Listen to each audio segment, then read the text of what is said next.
Thank you. Thank you all for coming today. I appreciate it. I hope you all found the seat okay. We have an agenda. I don't know if you all got one or not. I hear I was a little short today. Anyhow, we're going to follow that agenda. And the first one we're going to have talk is Mr. Wandrie here. He's the superintendent of the schools, and he's going to tell you a little bit about the schools and how things are going there. But first of all, we're going to start the way we always start, and that's with a prayer and the Pledge of Allegiance, okay? And that's from Carol. You can stay seated for a minute. I want to share a couple quotes. A government big enough to give you everything you want is a government big enough to take from you everything you have. Gerald Ford. The next one is, freedom is never more than one generation from extinction. We didn't pass it to our children in the bloodstream. It must be fought for, protected, and handed on for them to do the same. Ronald Reagan. Now, would you please stand with me for our prayer? Father, help us turn to you when we are frustrated with earthly things like government, jobs, driving our highways, and so on. Your word gives direction, comfort, guidance, and hope, which we cannot find in earthly places. Thank you for giving us the greatest book, the Bible, to direct and inspire our journey of life. We thank you for these candidates running for our local Lapeer Community School Board. May your peace be on them as they speak about their reasons for running, and help us listen closely as we will be voting in November election for these important positions. Thank you for our superintendent, who allows prayer walkers in our local schools. I believe prayer makes a big difference. Give him wisdom in decision-making and direct his steps. In the name of God the Father, Jesus the Son, and the Holy Spirit. Amen. We're going to do the Pledge of Allegiance now, please. I pledge allegiance to the flag of the United States of America and to the republic for which it stands, one nation, under God, indivisible, with liberty and justice for all. Okay, thank you. Have a seat, folks. Okay, the first one we're going to have talk here is Mr. Wandrie, who's the superintendent of the schools. He's going to tell us a little bit of how things are going there and any problems he's having that we might be able to help him with. And then we're going to have the candidates running for the school board. And I'm glad we have candidates running for the school board because we need them. Okay, and with that, so let you start with Matt. Thank you, sir. Appreciate the kind words, Carol. Thank you for the prayers. Very much appreciated. A lot of familiar faces out there. This is my 14th year as superintendent, and very proud to have been in Lapeer for more than half of my career at this point. Just wanted to share with you a few things that are happening in the district right now of note. It's been a good summer. It's been a busy summer. As you know, we passed our first bond election 2 years ago. In 2022, we're a little bit more than halfway through completion of those projects, and it is good. I'll be very honest with you. It's very good. It was a no tax increase bond. I want to appreciate those of you that supported that. I came here on a number of occasions to speak about why I thought the bond program was advantageous for our schools, for our students, and for our community. And this community is very active in our schools, and that's a great thing. But it's been an active summer of construction, of dust, of moving things around and making some necessary upgrades to our buildings. That's going to make learning for our kids a little bit better when they come back here next week. Construction is always a complicated thing, and there's a number of things happening. First of which, over at the Old West Campus, the Center for Innovation, you'll recall that half that building was taken down. Just again, as our populations of school districts in Michigan decline. Michigan as a state is one of very few declining population states in the continental U.S. A lot of work and job migration. Certainly the birth rate in the state of Michigan has been dropping considerably over the last 25 or 30 years. Lapeer County is not immune from that reduction as well. So fewer kids are being born, fewer kids coming into our schools, fewer folks in our communities. School districts have had to make the necessary reductions commensurate with that decline in population. So in my 14 years here, we have merged Lapeer West and Lapeer East High School into one. That was over 10 years ago now. We're going into our 11th year of the Lapeer High School unification, closed a number of elementary schools. As recently as 2007, we had 12 elementary schools in this community. We're down to 4. Right, we're down to 4. In 1980 and 81, there were almost 9,000 students in kindergarten to 12th grade. In 1980 or 81, that's bigger than present-day Davison, Lake Orion, Flint, Clarkston, Grand Blanc, some major large communities. Lapeer Community Schools was a monster in the late 70s, early 80s. Today we're below 5,000 students, right? And we have had a significant reduction in our birth rate, down 30% over that same 40-year period. So we've been forced to make some tough decisions, and we've made them. We have balanced the budget every single year of my tenure as superintendent. We have put money into our savings account for 8 consecutive years, something that we're very proud of, and it has allowed us to live within our means to the degree that we can tighten the belt buckle and put the money where it needs to be, which is in our classrooms, providing opportunities for our kids. We have dozens of students who participate in many unique programs, not the least of which is something called our early college program. We were one of the first school districts in the state to begin this program, and it is a tremendous value for families. So last year alone, we had 28 students at our high school receive college credit while also being a high school student. We had dozens of students leave Lapeer High School with an associate's degree, and that is an approximately about around a $6,000 value for families. So what would cost a family around $6,000 in college tuition, our students and families are paying around $500 or $600 and getting upwards of 20, 30, and 40 credits. I can't tell you the number of parents who have written to me that said, my kid went into college as a sophomore because of this opportunity at Lapeer. So we're very proud of that. We want the value of the Lapeer Schools diploma to mean something tangible. But as you've heard, if you're paying attention at all to the news, this whole College for All push that started back 30 years ago when I was in high school, which basically said the only way to get ahead in America is to go to college. And that might have been true for a very small window of time in our nation's history, but it no longer is. And so community school districts like Lapeer have really shifted their focus away from making sure that every kid goes to college and gets some degree to identifying a skill or something that they can maybe get a little bit of training in, but go earn a living in another area.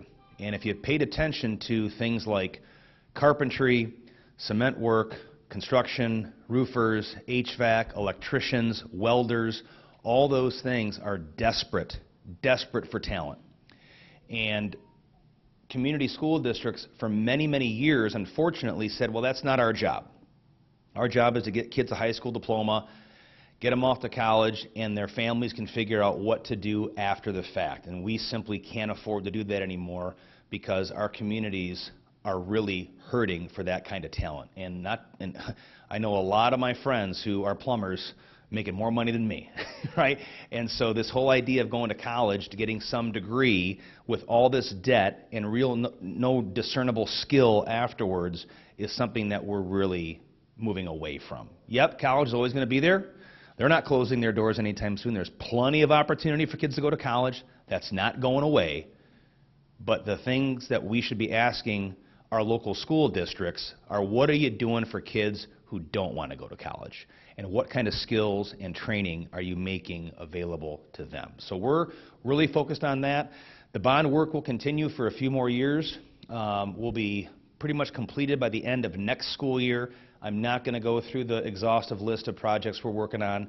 If you're really interested in that, you can go to our website, LapeerSchools.org. There's a bond drop-down where you can see kind of the progress of what's happening out there. On Facebook, there's all kinds of updates and information for the community to kind of check out what we're doing. You're going to hear from 4 folks who are running for school board. I think it is the most important governance job in any community. This is the closest that a citizen like yourself can be to governance. It's even closer and more accessible than your township boards, your county commissioner boards, your city councils. And they're making really tough decisions that impact our most vulnerable people in our population, and the most important, and those are our children, right? I watch the news. This is the last thing I'll say, because Tim said he's going to give me the hook after about 6 minutes. He runs a tight ship here. If you watch the news, you see a lot of politics taking place in our schools today. That is something that I have worked very hard to keep out of Lapeer schools. Okay? I have served for 14 years. I've had 18 school board members in that time. All current board members that are serving right now were not there when I started. Okay? So I have seen a lot of community members come and go. One thing I can say that I'm very proud of is that our board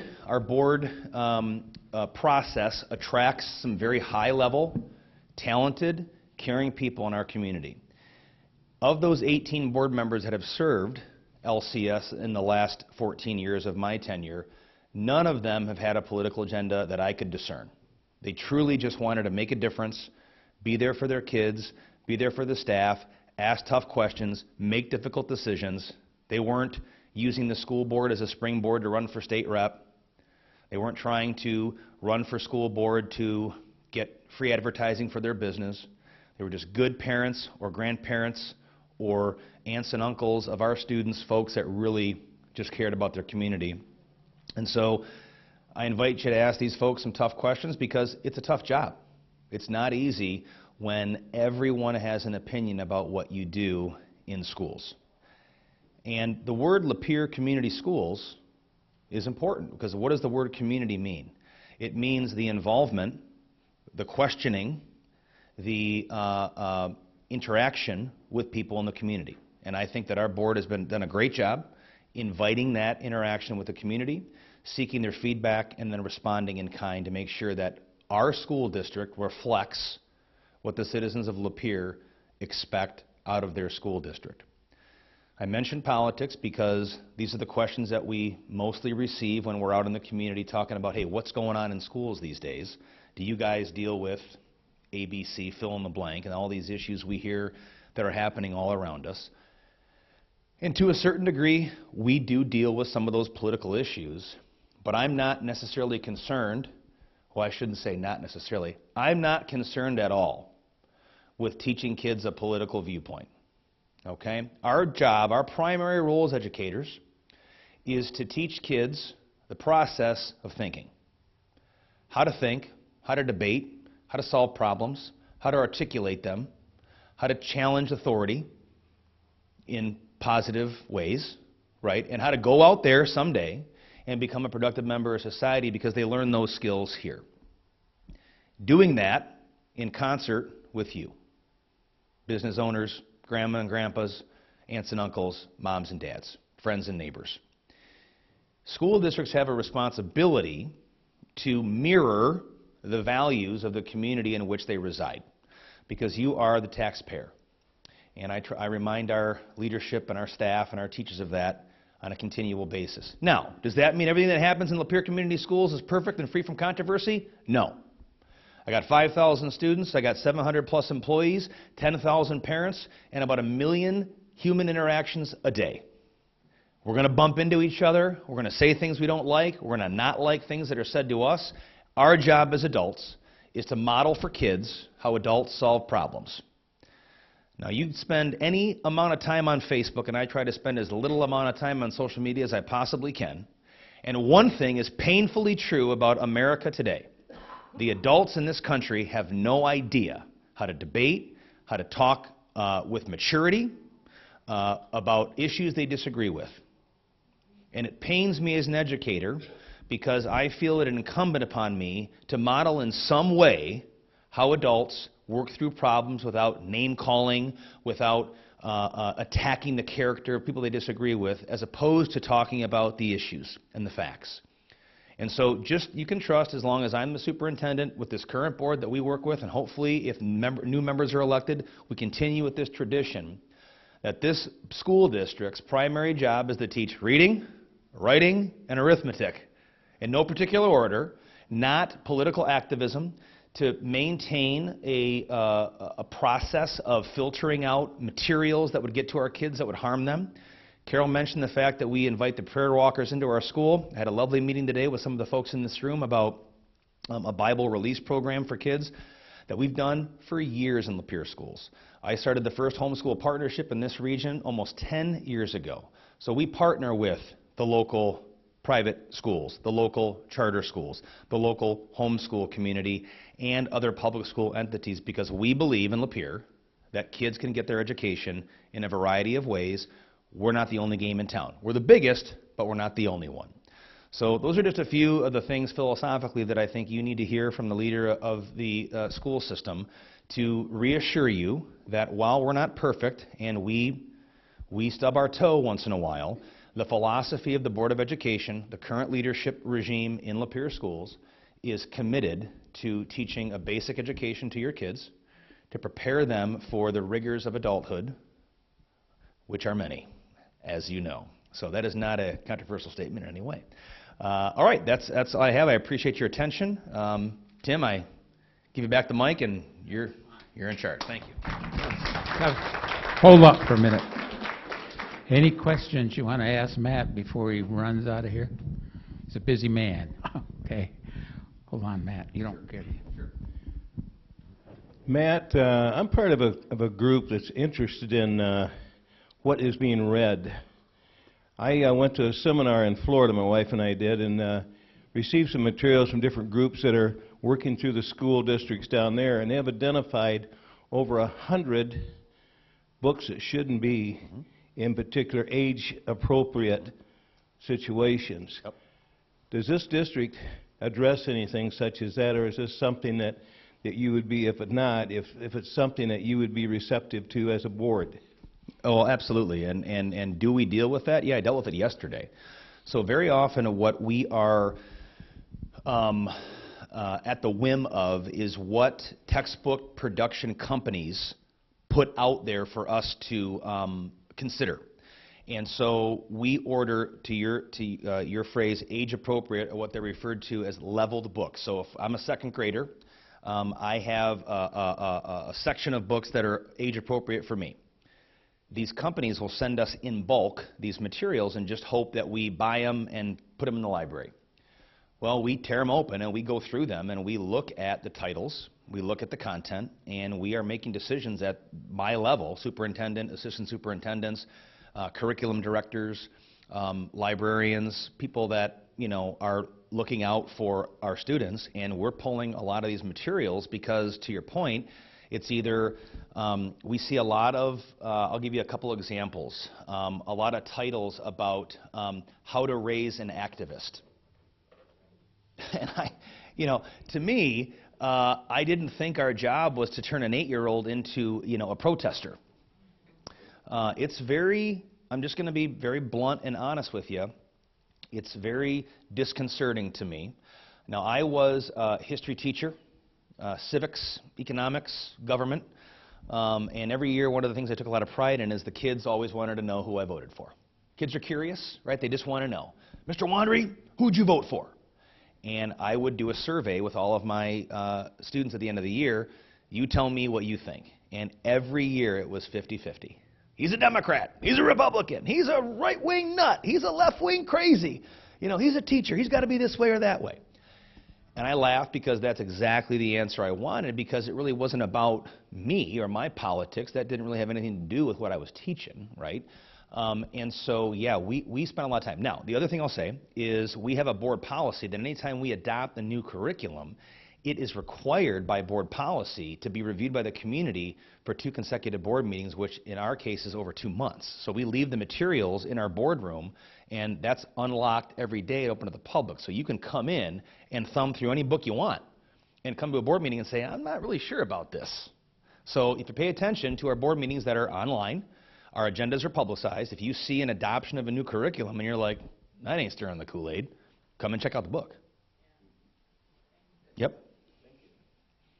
I'm Jack Dempsey. Have you ever heard of Khan Academy? Yep. Well, my granddaughter, she couldn't do her math. Mother says I couldn't do math either. She was having trouble in school, and I researched him. So we finally found his program, and she was a straight A student after that. Yep. It was real simple. So I'm just wondering why we don't teach Khan Academy. Well, the simple answer is don't assume we don't, because we participate with and have agreements with multiple online training modules, right? Education today, to your point about, raise your hand if you ever got in a fight with your kid trying to teach him math. It's either it's a pathway to divorce or your kids wanting to emancipate themselves from you. We have agreements with half a dozen online tutorial systems that are designed to do exactly what Khan does. Khan is a great tool. Michigan Virtual University I'm not going to name them all. A half a dozen or so online programs kids can select from and choose from. So we have students, for example, let's say they failed Algebra 1. And the next year, they don't want to take the class over again because they got to be taken out of another class and now they're still behind, or take summer school. So they can take a full slate of classes and then be online and learn that course before or after school or on their own time. And some of those programs are great. They have an online tutor, right? 24/7 access to the material. And so a kid, because the old ways, if you failed a class in the old days, say, Tim, you failed math. So next year, we're going to take you out of gym class, which you love, and put you in a second math class to get you caught up.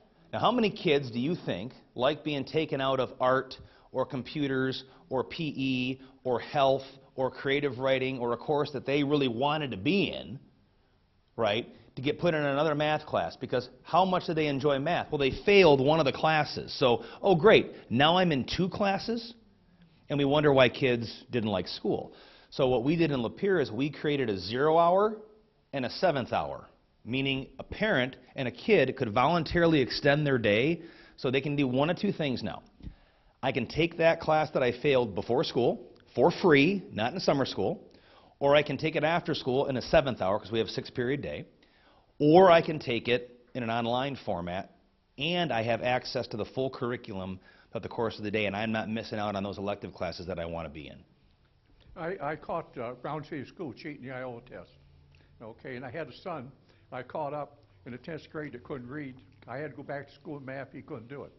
So I took him to Wesley Academy. They tested him. I had to set my son back 3 years in the 10th grade. And my young son, he went back one grade. Yeah. But it was I think it was $2,300. I put the other one in another deal. But at $2,300 a year, my son went to school in kindergarten in that school. The kids read coming out of kindergarten. Yeah. They can do multiplication tables. Yep. They have such a deal, and I'm told that, oh, it's kind of you parents care. Well, we all care. And I don't know, but Wesley Academy was good. Yep. Was the same way you was, and what happened was Mr. Crow left. He'd always start talking religion between themselves, fighting. They had like 6 churches in there. Yeah. Then he would step in and say, we're not changing, just quit that. As soon as he did that, they all got in a fight, and the school went right down. Sure. I tried to get them to open that school. We're trying to limit the fighting at Lapeer schools as much as possible. Okay, thank you very much. Okay, you bet, no problem.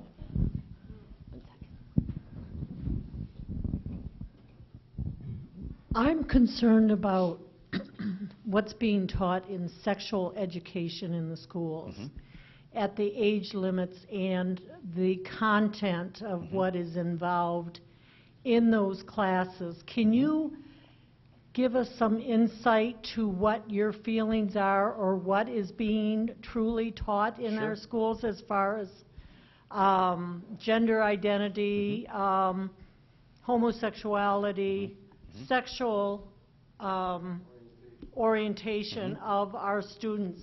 Because this, to me, is very important, Yep. that our children, and I think parents should have the right and the concern to educate their children as they want and not supposedly fight against Yeah. things that are being possibly brought up in regards to sexual education in our schools. Yep. And viewpoints on those. Can you give us some Sure. insight on that?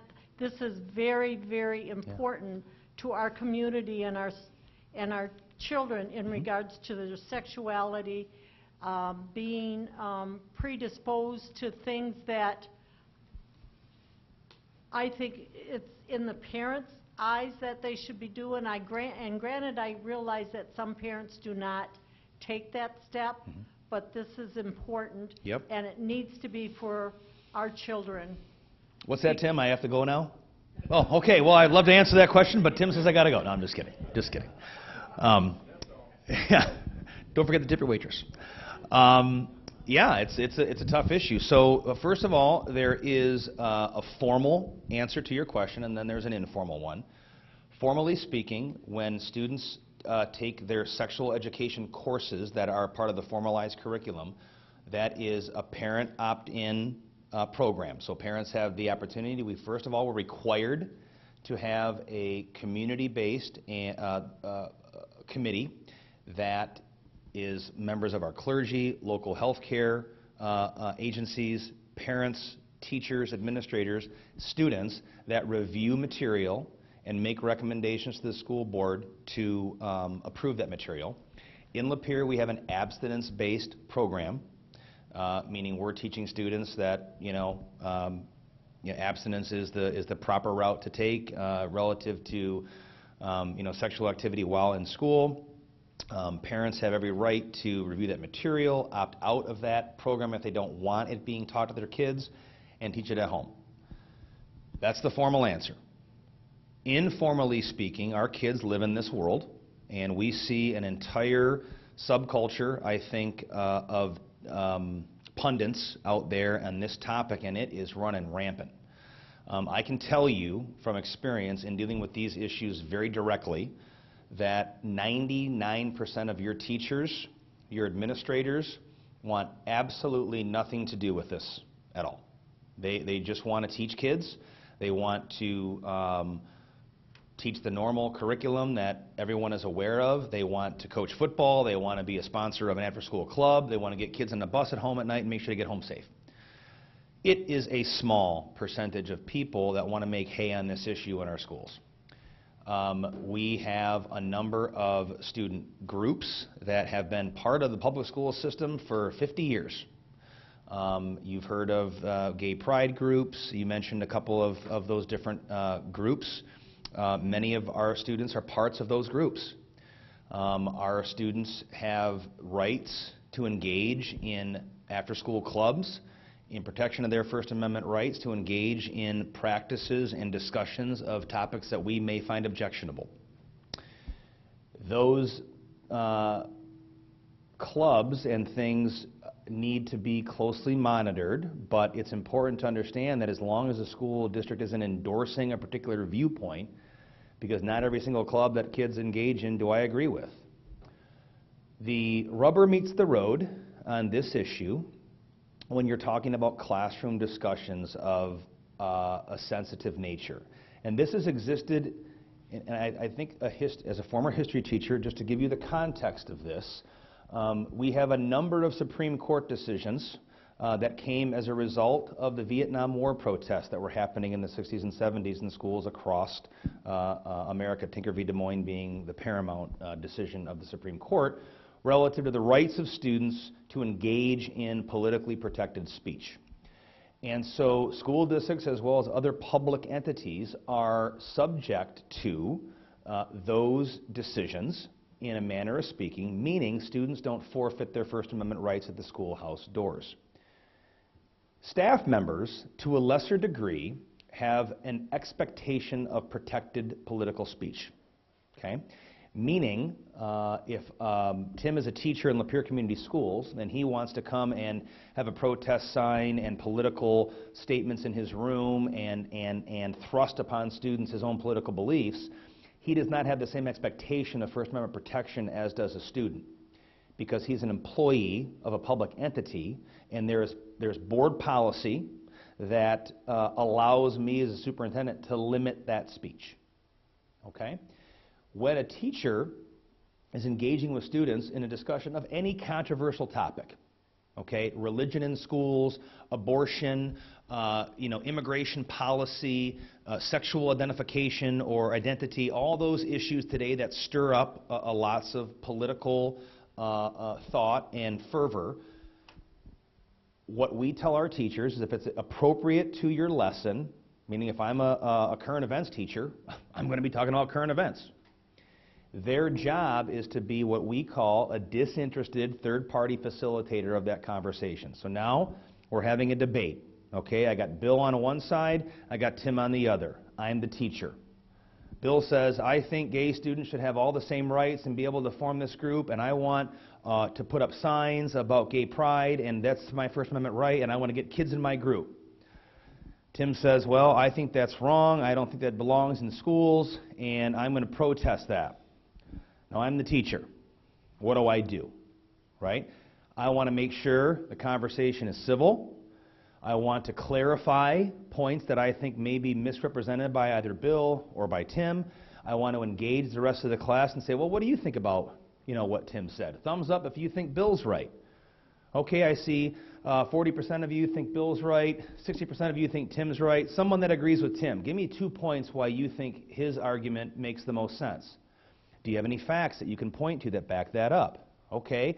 If you disagreed with Bill, what's one counterpoint you would tell him? How would you debunk his argument? You see what I'm doing, right? So I'm facilitating a conversation that isn't saying you're wrong or you're right or you're bad or you're good. I'm allowing the conversation to happen. That is perfectly appropriate almost for any topic. Any topic.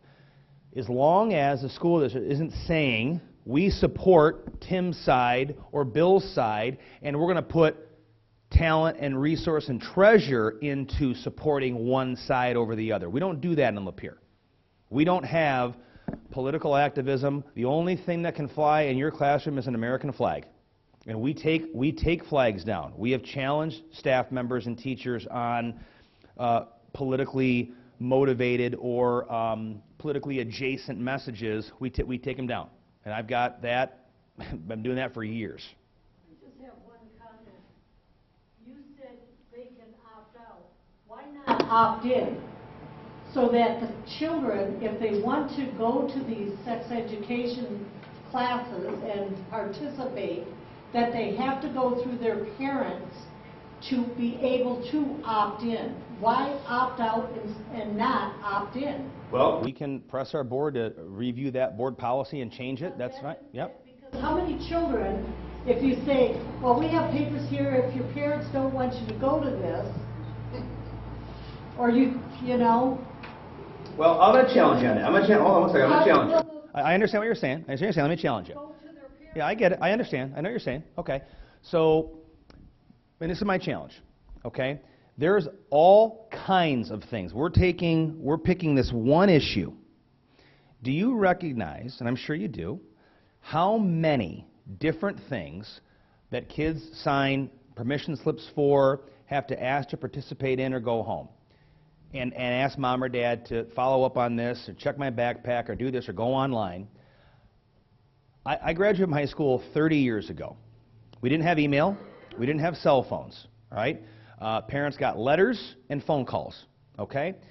I send out more communications than you can possibly imagine today.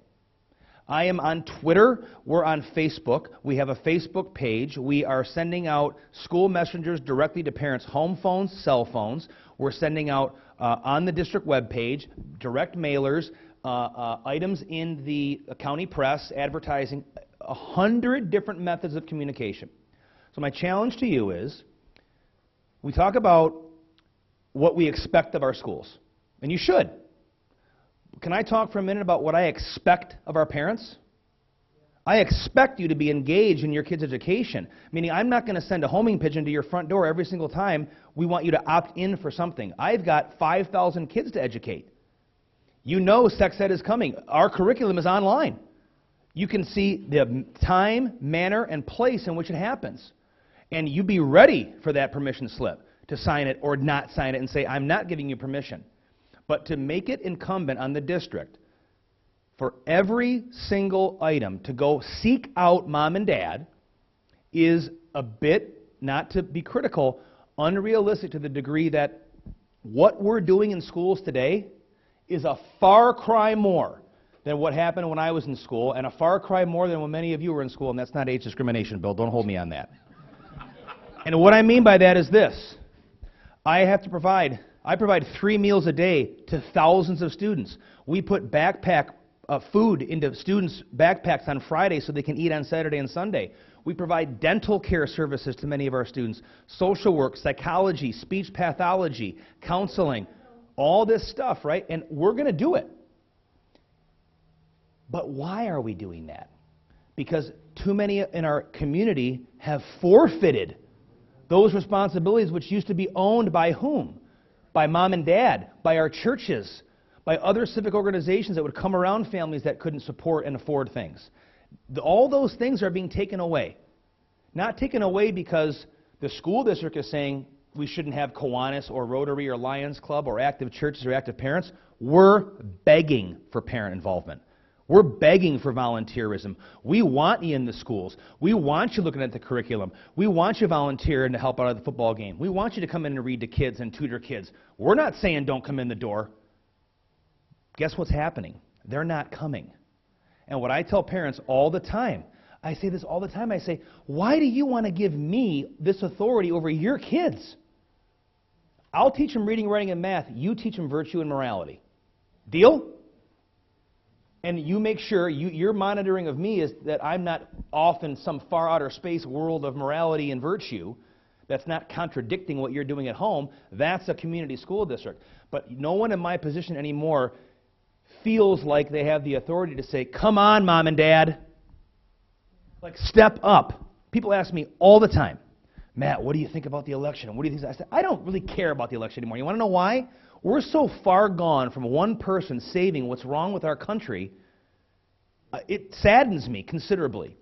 It saddens me considerably because I see face to face every day what our kids are coming to the front door with. And folks, it's not good.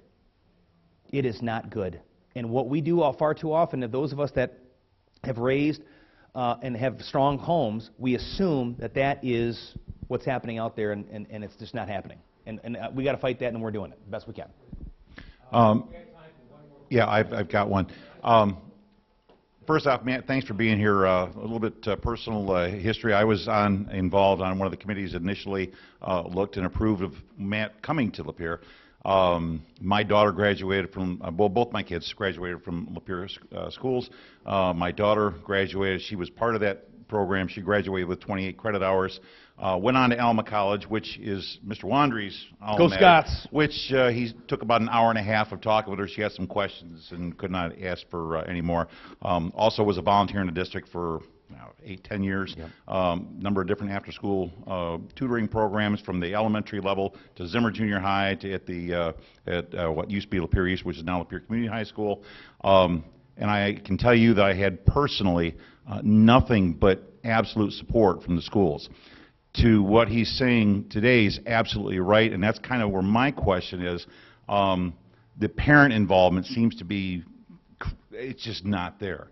One question, and this is something that, as a business owner, I deal with all kinds of other business owners, and the number one thing, let me just say, the last 3 people, younger people that have called me looking for work, first off, they ask me if I'm hiring.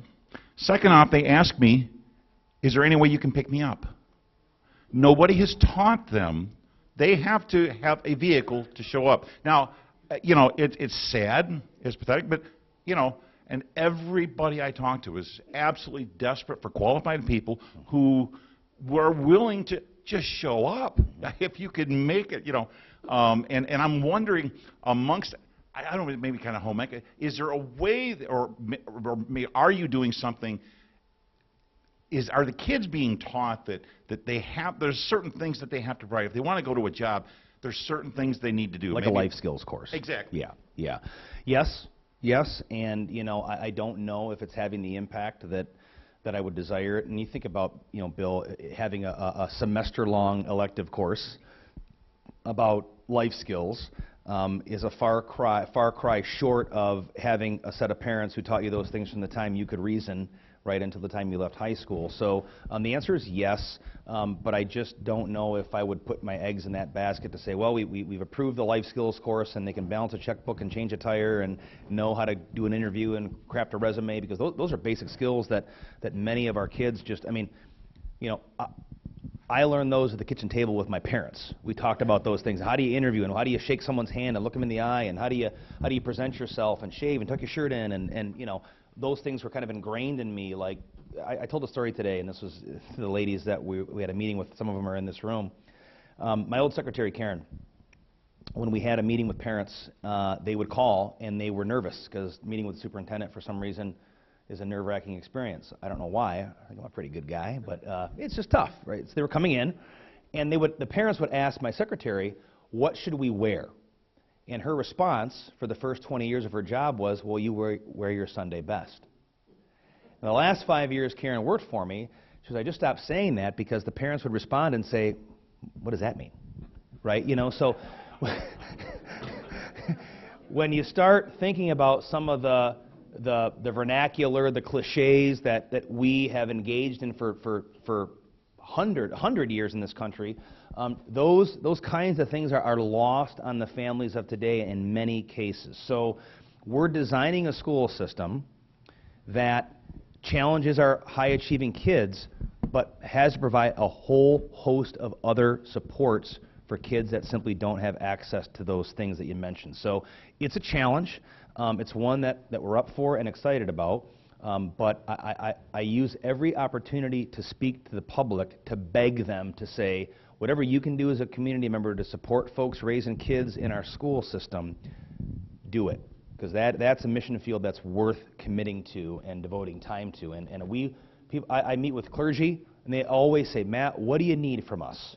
I'm like, I need time. I need people. I need good people coming alongside of us, helping these programs and helping these kids. We have a lot of kids in need. So with that, I'm excited for the future. I'm not going anywhere. We got a great 5 to 6 year plan for the schools, and excited for you to come see some of the many changes that are happening in your school system. And I really do appreciate your time and your questions. This group has always been so gracious to me in my time here over the many years of sometimes you supported me, sometimes you haven't, but hey, that's life. So thank you, and pay attention to these folks that are going to be speaking tonight. They got a big job ahead of them, no doubt. So thank you very much. All right. Thank you. Thanks, Matt. That was good. I'm sure you have to run. No, I'll stick around for a little bit. Oh, thank you. That'd be good. Now, if I can get the 4 people that are running for school board to sit up here, please, I'd appreciate it. I know you have to get out of that nice warm chair and comfortable. And good.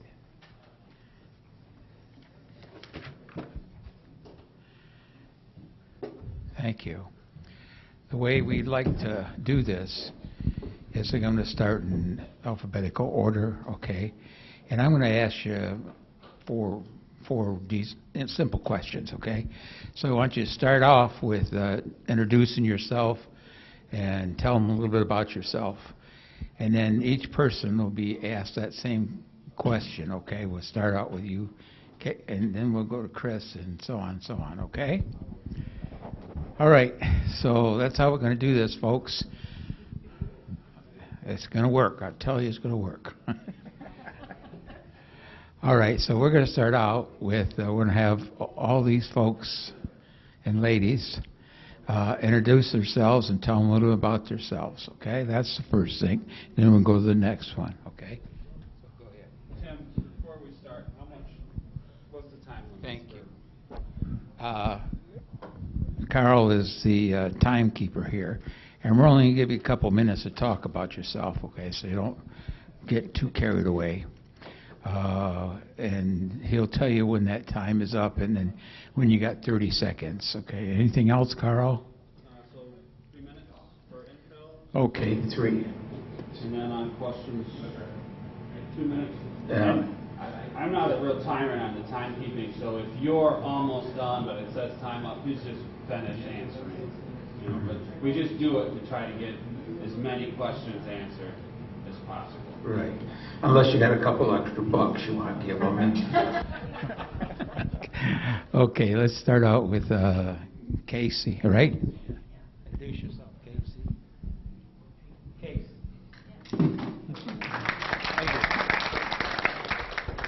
Well, my name's Casey Carpenter. Appreciate the invite here to come and introduce myself and talk a little bit about myself and my ideas. Pretty tough to go after Matt there, who's a pretty polished speaker and motivator, but I'm a lifelong Lapeer County resident. I was left for just a short period of time to attend Saginaw Valley State University. I'm married for 21 years. I have 2 boys, one that just graduated Lapeer High School and is started his journey at Kettering University in Flint, and I have another son who's starting his freshman year at high school, and business owner. I have a general contracting company, Timbergate Construction, that I've been doing for over 15 years. We also own Evergreen Campground for 20 years, so I been self-employed most of my life.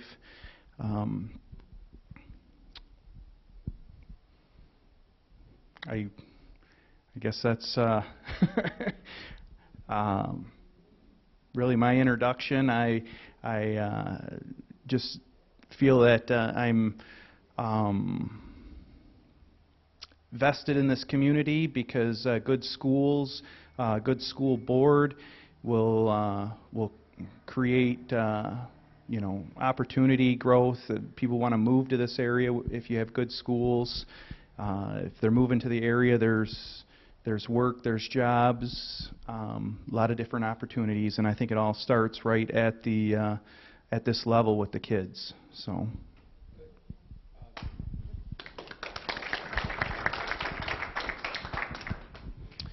Good evening, folks. My name is Christopher Herr. I appreciate the opportunity to come here and get to introduce myself to you, as well as get to learn a little bit more about you as well. I moved to Lapeer in 1991 as a child, and I went through Lapeer Community Schools from elementary school all the way through high school. I met my wife, Christina, in high school at Lapeer East. I graduated in 2003, she graduated in 2004, and then she's a lifelong Lapeer resident as well. And then we moved away for a short period of time when I joined the Marine Corps. I'm a combat veteran with the United States Marine Corps. I did that for 8 years. I got out of the Marine Corps and moved back in 2016.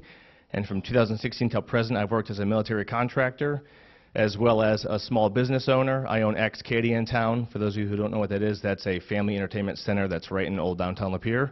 And my wife and I, we have 5 kids together, 3 natural born and 2 adopted, and all 5 of them are in Lapeer Community Schools at all different levels. So they're in elementary, middle school, junior high, and they're in high school as well. So Lapeer helped raise me and make me the man I am today and teach me the character I have. And I have, for the last 16 years, have given my life to service to the country or the community or my church or my family. And I feel that being a member of the school board, I could give even more and invest in the community that helped raise me and my 5 kids. So that's why I'm here.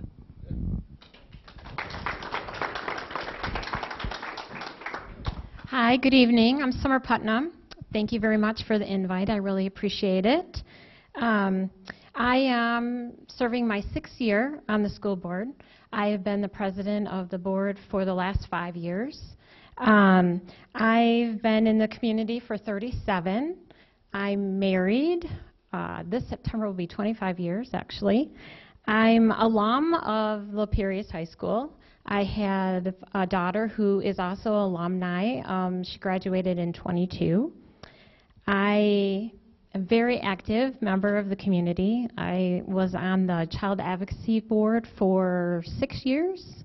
I was their president also. I have a degree in mechanical engineering from Kettering University. I also have an MBA from Walsh College.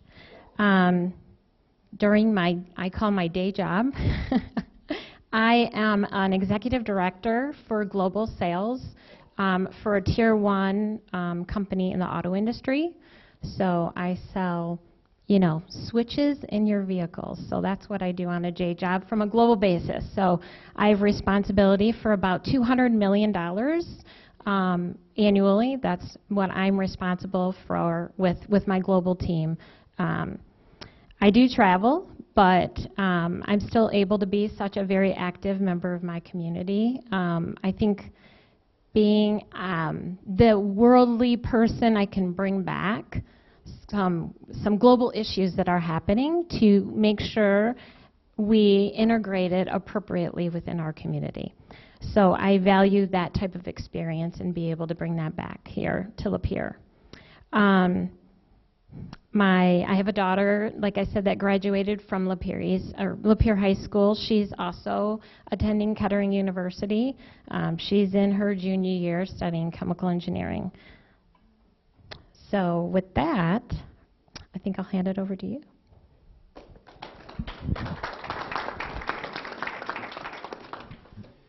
Hi folks, I'm John Van Wagner. Probably the oldest one sitting here, but like Reagan, I promise not to make youth and inexperience part of the campaign. So there are a few people who get that right. It wasn't it though? Yeah. Lifelong resident of Lapeer County, all except for 2.5 years in which I lived in Ohio. Been married to my beautiful wife Linda, who's sitting back there for 38 years now. Yeah, give her a round of applause because it's not me. It's, you know, she's tolerated a lot, right? And as Matt had mentioned, thank you for mentioning the graduating class of 1981, Lapeer West, and graduating class of Lapeer East, 1981. It was the largest graduating class in Lapeer's history. And so he had mentioned that there were 9,000 students at that time. What he didn't mention was there was only 38,000 people in the entire county. There were some decently sized, big-sized families back then, right? Okay. You know, as a bit of history, I'm hoping I get the grace of an extra minute because I got 20 more years to cover than just about anyone else here.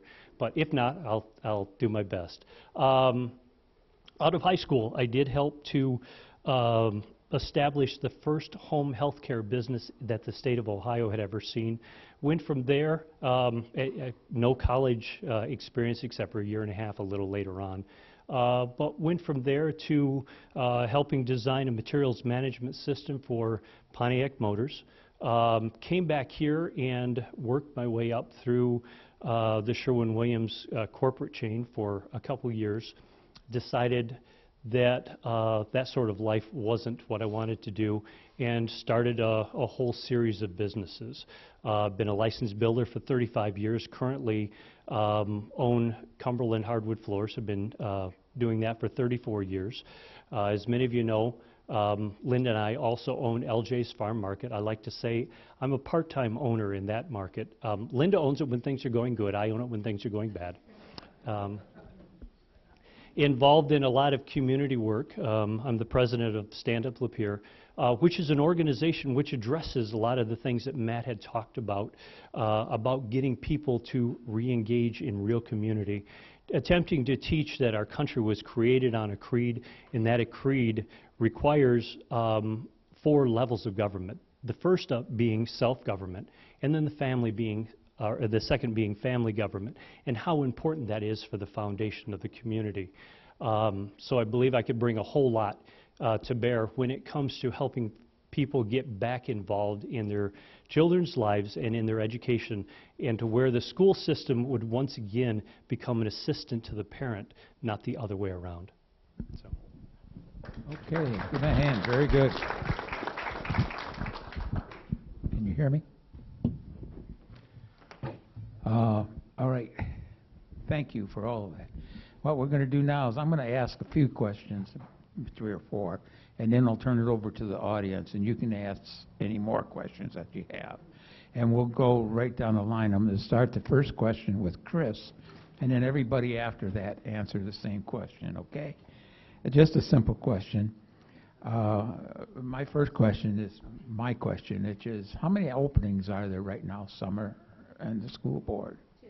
There are 2 seats open right now. Okay, so we're shooting for 2 seats here, people. Okay, just so you know that. Thank you. Okay, the first question, simple question. Chris, and you got the microphone there. Simple. What particular issue would be your priority if elected?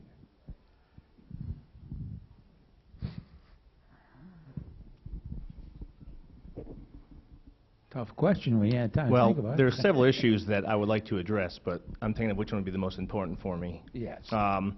I think good teamwork cohesion is important to me. So how there's 4 elementary schools, there's a middle school, a junior high, and a high school. There's 7 schools there, and then all the agencies who work with them. I believe that it's not just one person leading the ship. It's a team of people navigating the ship and controlling the sails and everything. And the better the team works, you know, they're congruent, the better they're going to be. So I'm all for unity. I love Lapeer Community Schools, and I think it does a great job. And I'm all for it and support it in every way up to this point. I just believe that if I get in there, I can help learn the system real well and increase efficiency and help to make it better.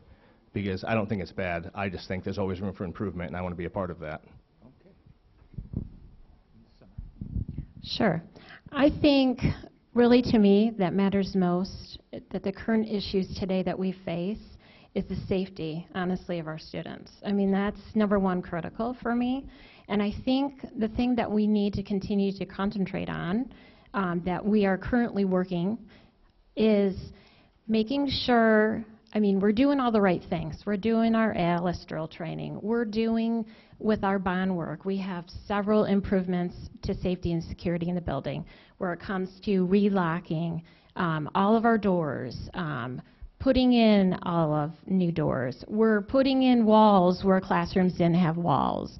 We are implementing key card badges, a PA system, right? Security cameras. These things are critical. These are the backbone. But what we also need to, that we've done a great job, is peeling back, I call more of the onion, which is, do our policies really align with the ongoing environment of our criticalness of safety of our children? Do our operations plan, does that all align for us to continue to develop and grow as the issue of our safety of our children, right? We continuously see this happening everywhere. Every day, something is happening to our kids. Honestly, it's happening outside the school buildings too, right? So we need to keep up with that. And we need to develop and grow at the pace that that's developing and growing so we can combat it. I think that's the most important for me. Okay, good. Go ahead, John. Yeah. The most important issue for me is to help the community become multi-generational again.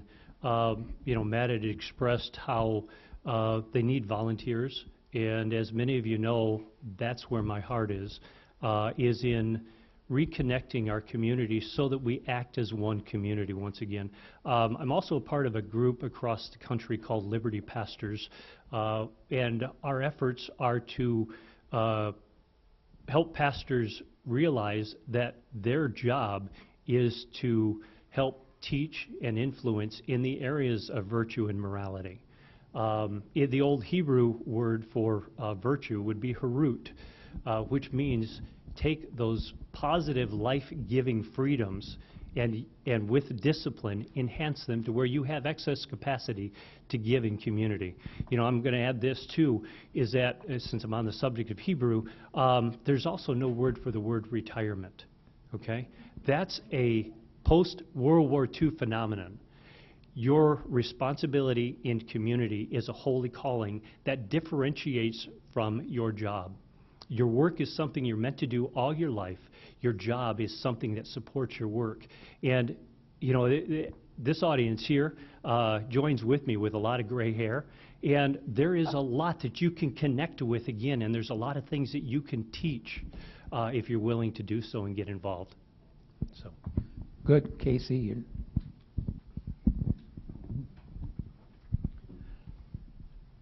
Well, I agree as well. There's a lot of things that I find important, but I kind of agree with Summer that the safety of our students is probably the #1 priority. We're dealing with things that change every single day, so what may have been a concern last week, now there's something new. So I think you just need to take the approach that you have to constantly be on the lookout for where is the improvement needed, what new policies do we need to move forward on, and constantly looking at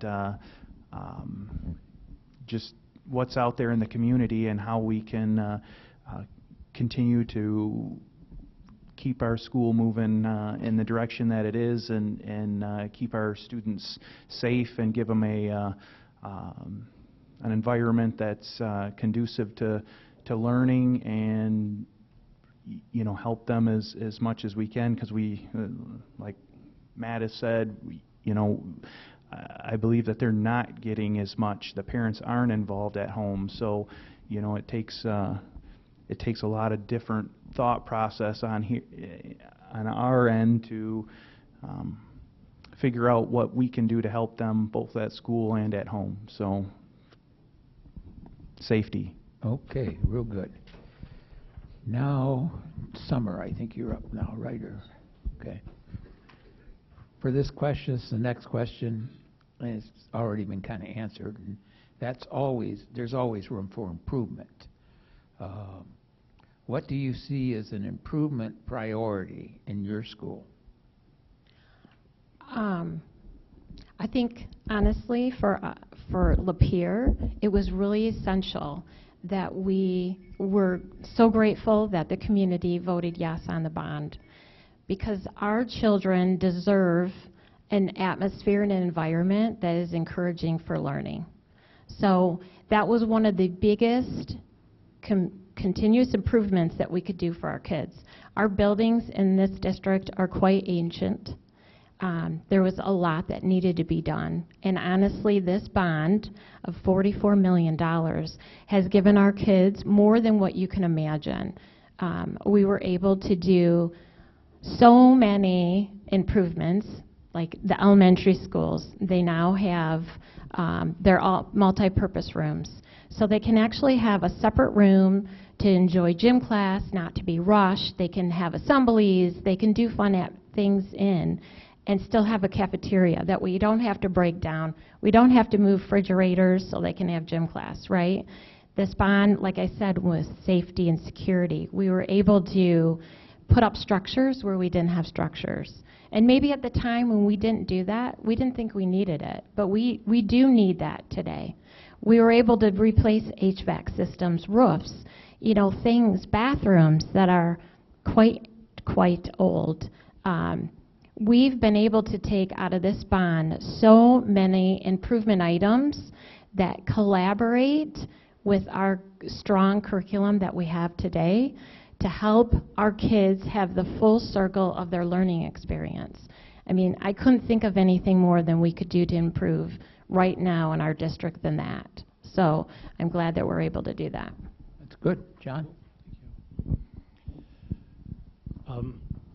You know, as far as our businesses go, we've hired enough students that it is about the equivalent of 10% of each year's graduating class.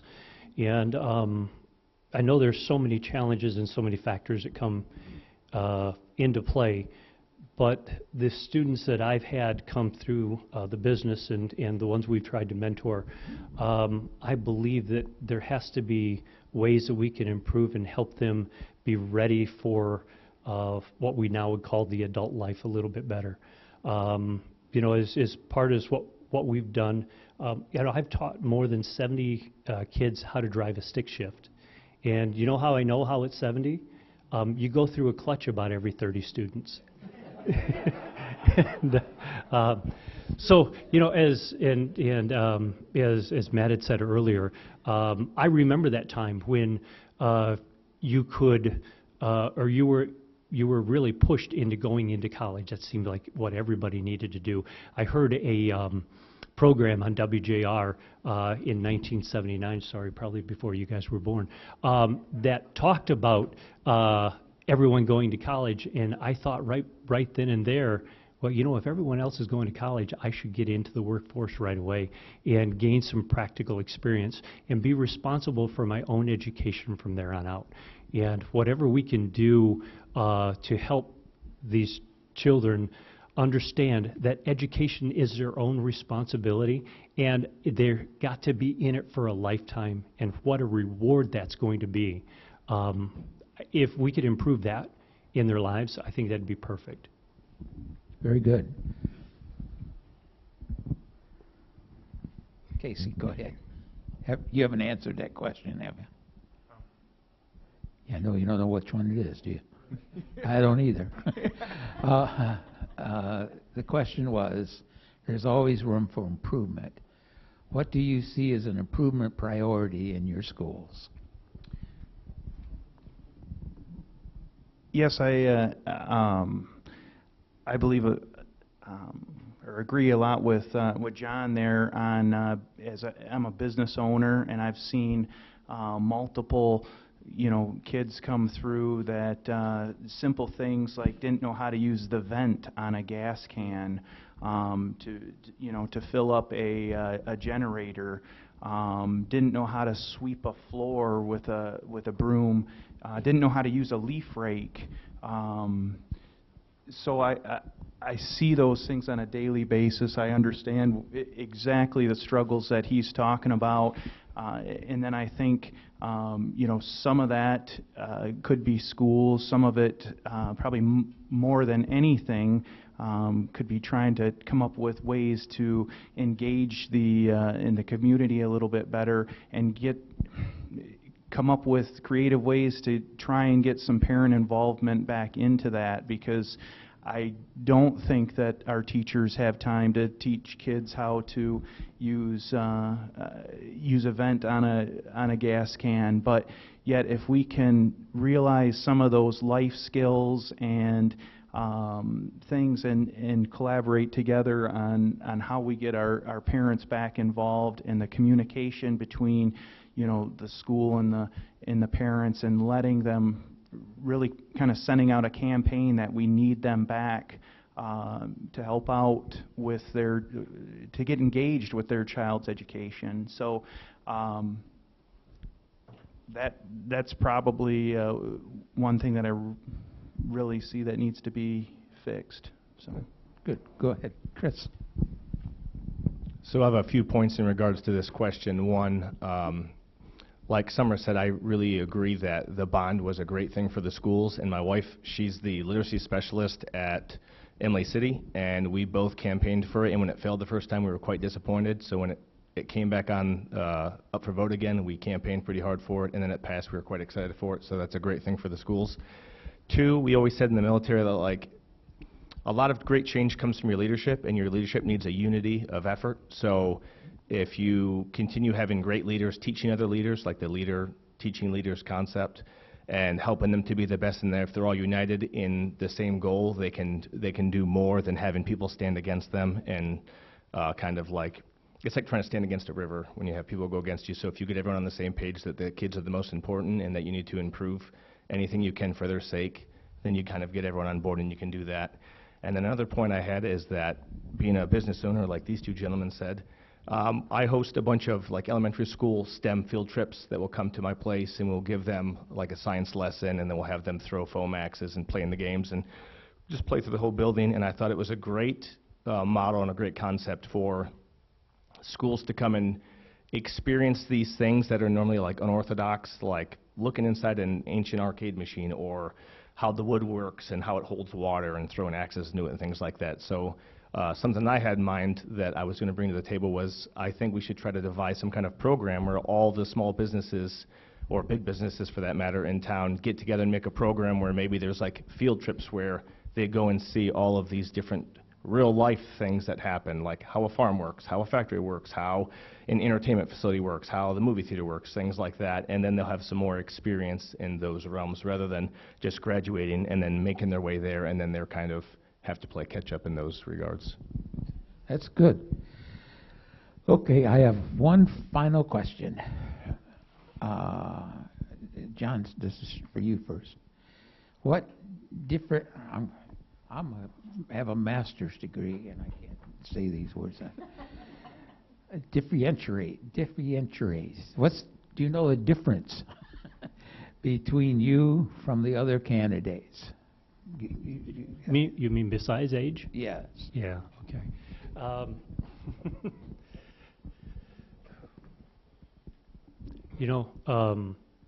I guess to try to defer a little bit here at this point in time, if you change your name to that sounds Irish, you'll get a 6 to 8 point advantage Really? in any election. Yeah, so I'm going to go ahead and change my name to John O. Van Wagner.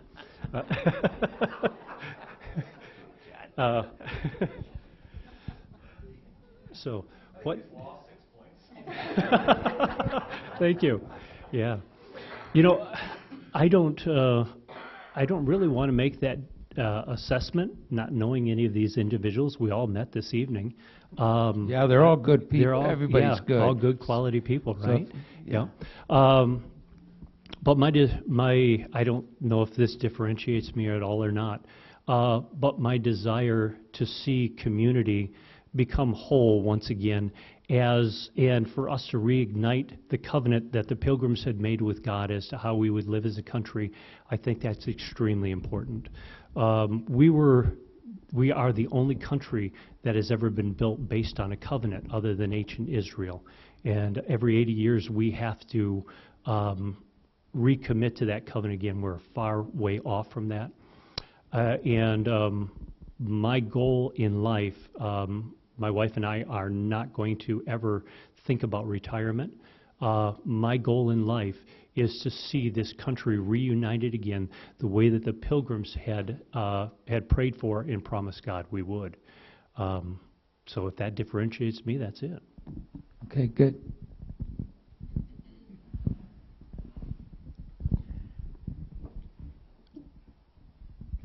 You can't say that word either, can you?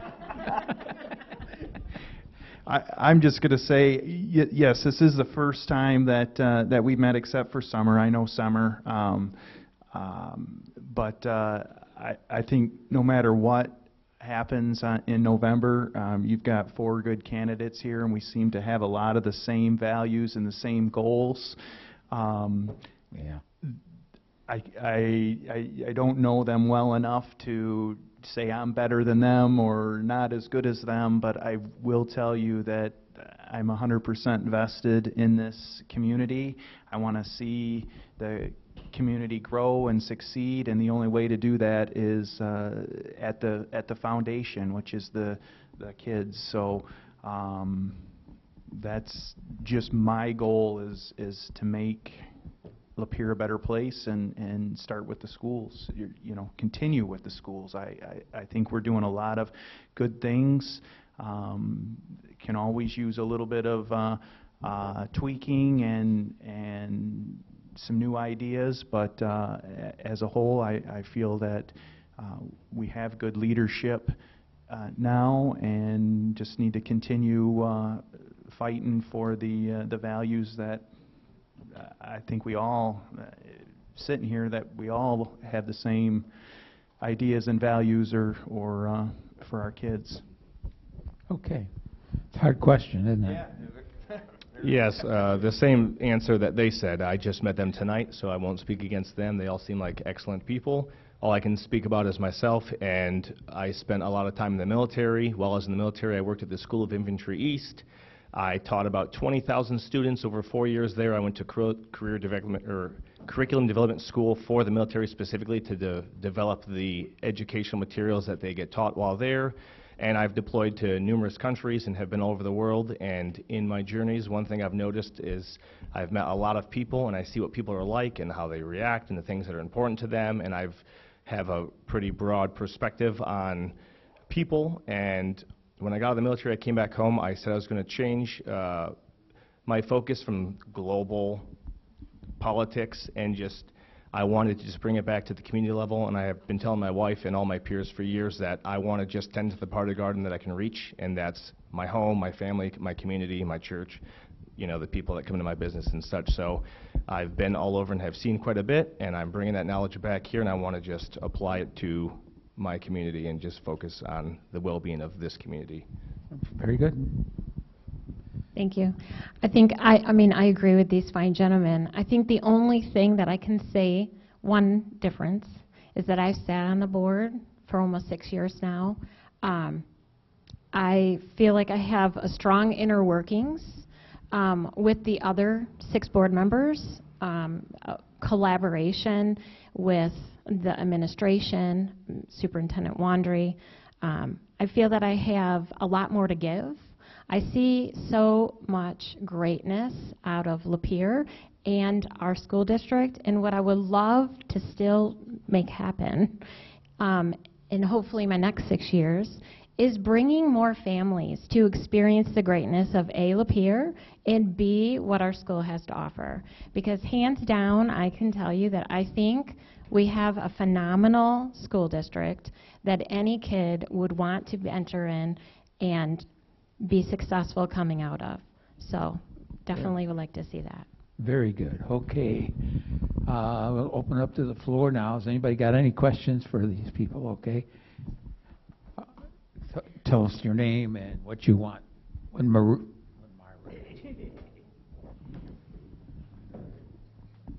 right, Mike Redwin, and been a Lapeer resident for the last 22 years.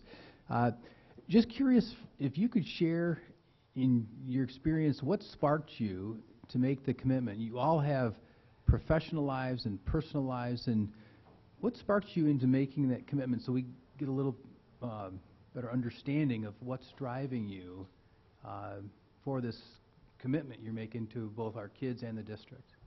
Thank you.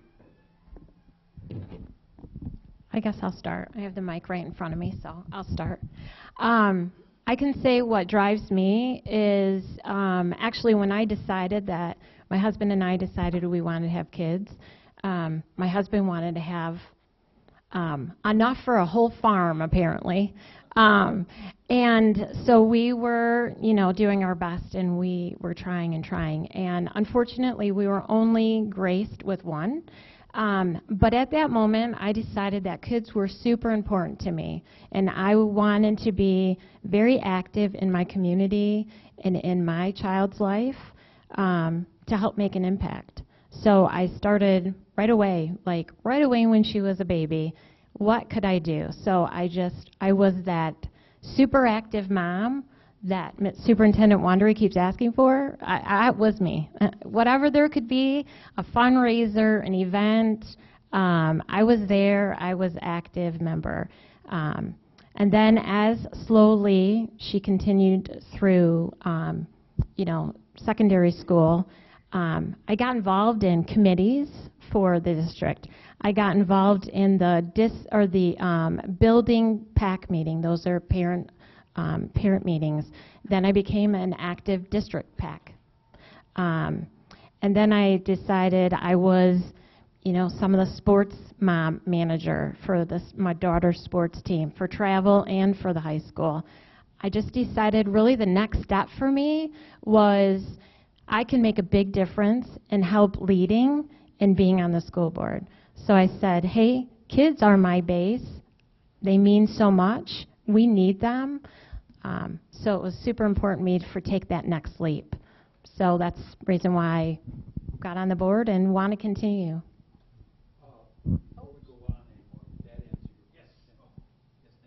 You're welcome.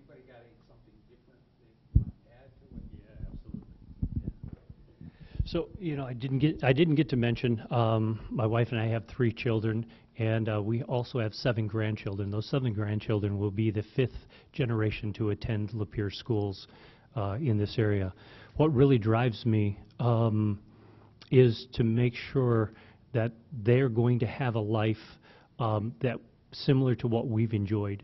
We have had a very easy life compared to what we see coming ahead. We've got some hard times coming, and I first want to apologize to them and spend the rest of my life committing that we'll rectify whatever we have taken wrong that's within our power to do so. And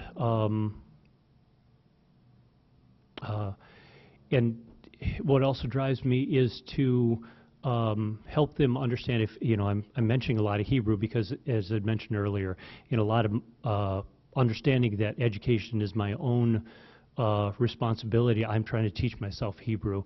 So the word that comes to mind is the word Zohor. We need to learn to pass on this thinking to our children.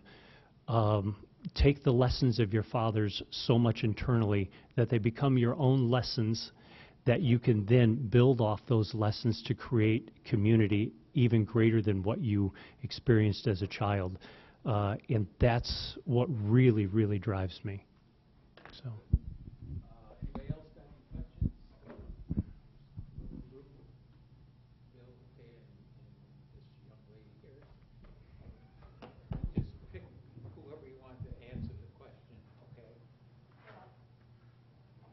I meant to ask. My responsibility. I wanted to ask the superintendent, but we ran out of time, so some of you probably could answer this. Now, the challenges to districts, public schools, diversity, inclusion, equity, the woke movement, what is the policy for Lapeer schools? Do they mandate? I was gobsmacked when my granddaughter had to list her pronoun when she started college. How does that handled in public schools? Do the teachers have to follow all kinds of rules from the government like that? Pronouns, specifically? Do you? Oh, here he comes again. About addressing students by their particular pronouns, is there? Yeah. So we have pretty direct guidance from our legal counsel that, and this is a little contrary to what's happening out there in the world, which is if a student desires to be addressed by a different pronoun or change their gender or have that conversation, if that's initiated at school, our first phone call is to mom and dad, right? Because we have to, we're not going to, heck, I can't give a kid a Tylenol without signing, form and triplicate. So certainly we're not going to engage in any activity behind the backs of our parents that would be contrary to what mom and dad want to do. One of our bigger challenges, to be quite frank, is families coming in and saying, we would like you to do this. So that's a challenge, right? So we have to contend with that. And, we're trying to be, this is a very, very sensitive topic. I'm just going to be very honest with you. And to try and navigate this with grace and discernment is challenging. Regardless of some of our own personal feelings on this issue, when you are in the leadership role of a public school system, there are many things relative to morality and virtue that you can't simply just impose. And so trying to navigate this is difficult. So the teachers aren't or are mandated to follow? They're not mandated to do anything. They're not Okay, mandated. So that's the what I teacher, needed to know. They're not mandated. However, if I have a parent and a student that says they want to be called an alternate pronoun, and we're demanding that you do so. And I've listened to a number of public figures on this. I've talked to a number of attorneys on this, because we're just one small community school district, so it's nice to get a frame of reference for what's happening in the world and make a decision based on that. We're trying to respect people and what they request of us, but you're also dealing with state records, a high school diploma, a transcript of record, and you recognize that if I just arbitrarily change a student, and we tell parents this, I understand that you want me to change Tim to Tina, okay, but I cannot do that on a record because when they apply for a federal loan from school, the federal government recognizes him as who? Tim. Right? And so Tina does not exist, and you can change a driver's license, or you can change a record in a school district computer system about what we refer to him, and people can call him whenever he wants. But we have seen students and families not recognize that they're going to run into some major issues moving forward, getting a loan, college admission, things of that nature. So we try to just talk to them about other pathways, because this is a student who is struggling with some sort of issue. There are other underlying issues that the student and family are contending with.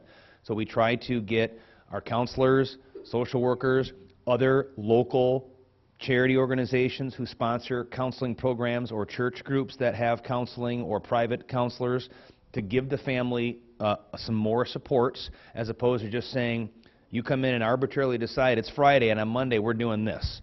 That wholesale change is not good for the student. Now, if it persists and they continue to request our assistance, we have difficult things to do, but our teachers are going to respect the wishes of parents in many of these cases, but they're not mandated to do anything. Interesting, thanks. Yeah. Our jobs are going to get much tougher as in the next year. As many of you know, Lapeer County is the first homeschool sanctuary county in the entire state. That was in reaction to the state legislature moving legislation through process that will require all 5- and 6-year-olds to register. There's another piece of legislation moving through that, although it may not be mandated right now, if this particular piece of legislation passes through, it will require not just educators to acknowledge a person's change in gender and their personal pronouns, but if you fail to do so publicly, you can suffer criminal prosecution.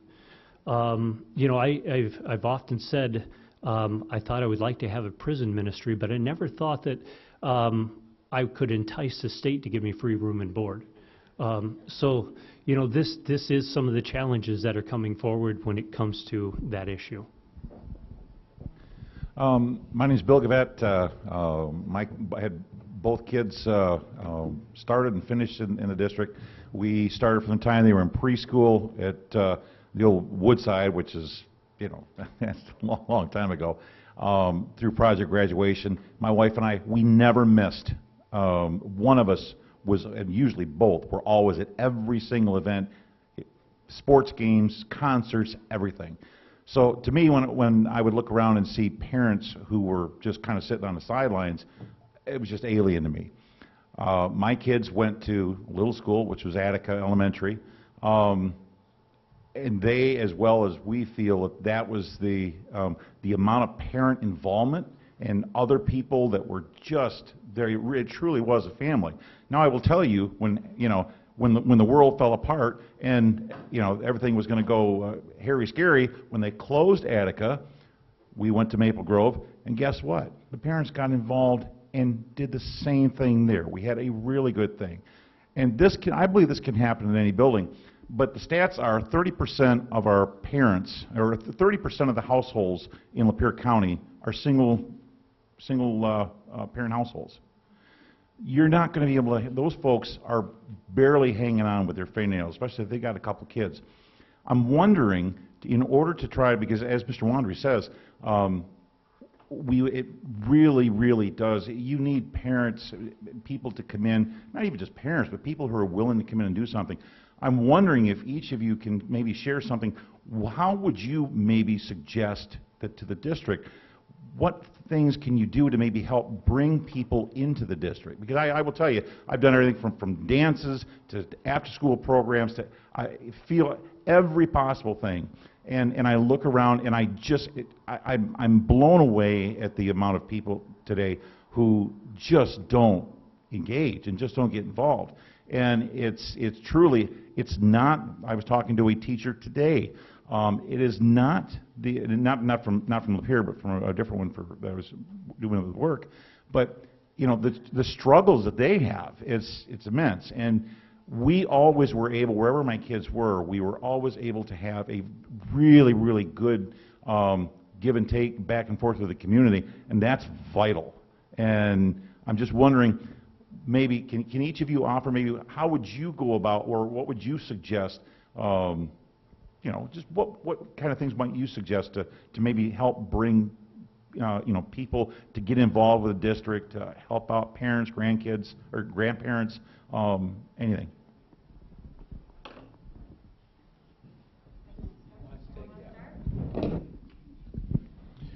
Sure.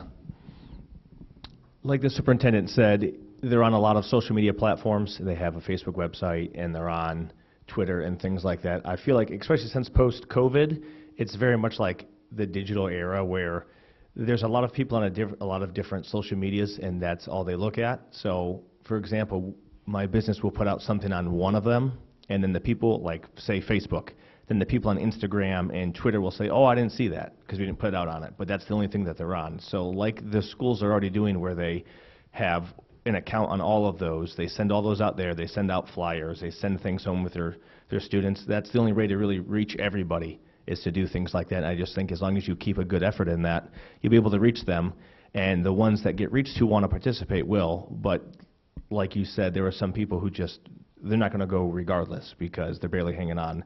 So all you can do is just try to communicate on as many platforms as possible to try to get the information out there. So I just think as long as you continue doing that and keeping that up, that's the best way to reach the largest group of people possible. I agree. Social media is very important. I also I had have a career that allows me some more freedom, and I actually went on. I made every single field trip except for one to for both of my kids, and I know that my job was flexible enough to allow me to do that, but you'd see the same parents, at the field trips time after time, and I think just talking to people in the community as well, and having I'm a big robotics booster, and my son was in robotics, and as you talk to people that have zero clue about how good the robotics program is in Lapeer, and we have 2 clubs that are world competition teams, and then you start talking to people in the community, and then all of a sudden they're watching these on TV, and they're getting involved in things, people that had no clue. And I think you just need to not only do the social media, but you need to be out there beating the pavement and showing the community that there's things worth taking pride in with the school, whether it's sports or robotics teams or the band and everything. If you have a sense of pride, you're going to draw some parents in. Some aren't going to come no matter what. But I think for me, it's stuff that I'm already doing, right? I'm a very personable person, so even though my daughter isn't in school anymore, I still attend as many of the sporting events as I can possible.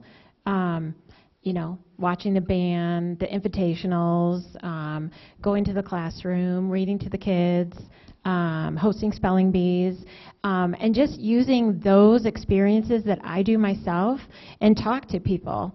I sit around parents that I don't know because my kid isn't in the sports anymore, so I'm not familiar with the parents.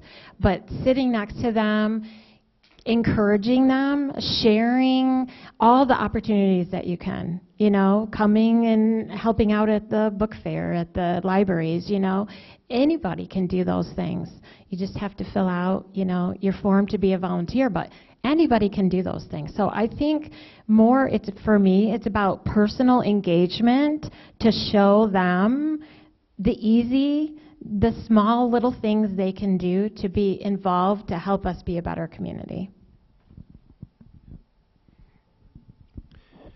You know, there could be a couple different definitions on reaching people. One is just reaching out and meeting each other and seeing. A second definition of reaching people would be influencing them to help them change their lives. A part of what I've been involved in for the last 4 years now is a group called Patriot Academy. We deal specifically with attempting to teach everyday, ordinary people what our true American history is all about. And what I've found by being involved in this group and letting people see what our true American history is about, it reaches them in a way that causes them to think about their lives and wanting to re-engage as a community once again. And then we get the opportunity to walk with them and show them step by step how to do it in a healthy fashion. You know, Matt had talked earlier about keeping politics out of school. I believe it's because we have the wrong idea of politics. You know, politics by definition is the process by which a community decides the parameters by which they will live by and nothing more. It's not the politics that's dirty, it's the individuals with personal agendas that make it dirty. I want to see nothing more than when all of us re-engage and require of our leaders, no matter if it's somebody here on the school board, no matter if it is the superintendent of schools or any politician, that you all hold us accountable to live a higher standard and a more virtuous standard, so we're setting the example. And I hope to be able to set the example as best I can. Final question. The budget was just passed by our legislature and governor, and it cuts school safety funding, fails to invest more into our classrooms through per pupil funding, and jeopardizes the future of our teachers' retirements. Students feeling safe and supported at school is, I've heard two of you say that was your top issue. And the mental health funding was also decreased by an alarming 92%.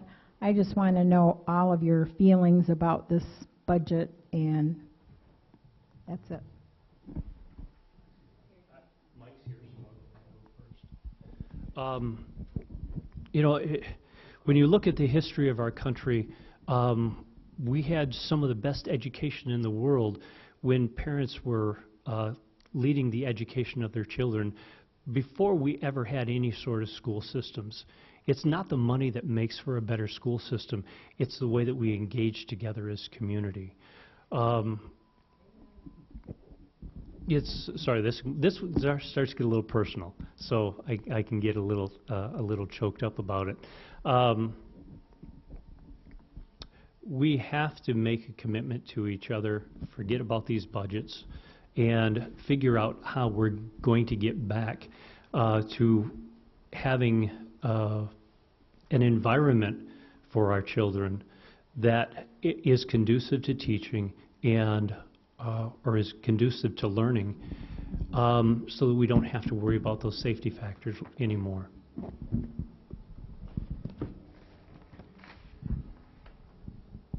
I think when it comes down to the budget, when they pass it, Yeah, I mean, it's a challenging asset that we have to kind of navigate. I can tell you the things that we've been setting up at Lapeer to prepare ourselves for potential budget decisions like these to continue making us successful. One is we were able to do an enormous amount for our district through the ESSER funds. Through our bond, like the security and safety, we did a lot of planning with our resources to get the best bang for our dollar. The other thing that we continuously do is, even though I agree with you, John, we should get back to the days where we don't have to worry about budget, but unfortunately, the way that the structure of the school system is set up, budget is number one focus, unfortunately. So one of the things that we've been doing a great job at Lapeer Schools is setting aside the appropriate funding every year for our fund equity balance. So then when we get these type of decisions by legislation and the type of budgets they decide to give us or not, or exclude or include, we can use some of our fund equity to put into place still the things that our kids need. So if our kids still need the mental health, we have funding that we have to set aside to be able to set us up still for success. So that's what we've done a great job at Lapeer doing. So I always think it's a shame when funding gets cut to schools and education because our children are our future, so we should be teaching them and giving them the best opportunities possible. That being said, in the military we always learn to do more with less, so I feel that all the teachers here in Lapeer are quite capable, and with the right leadership we'll continue to have the mindset of being able to do as much as they can with the resources they have allotted. For example, my wife, she writes numerous amounts of grant requests every single year for when funding gets cut for particular things, she'll just find another way, grants being an example of that.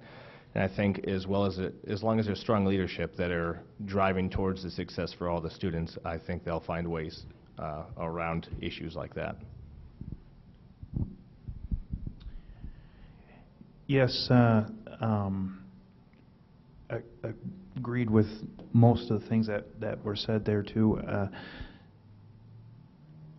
I think a lot of times the budget that comes down, you know, that it's, I don't want to call it a shell, but things get moved around here and there. And yes, there was some major cuts to some things, but I know they moved money to other spots. And I do know from being involved that we have done, our current board has done a good job of keeping money into that equity fund so that it takes the spikes and the lows out of things when you know, when the school funding, you know, is affected. So I know that they've done a very good job of living within their means, keeping a balanced budget, and being able to put funds aside for to keep things going. So I look forward to being a part of that and continuing to make sure we balance our budget every year and live within our means and do the most with the money that we have. So okay. Folks, that was some great job. Let's give them a hand for that. Great job.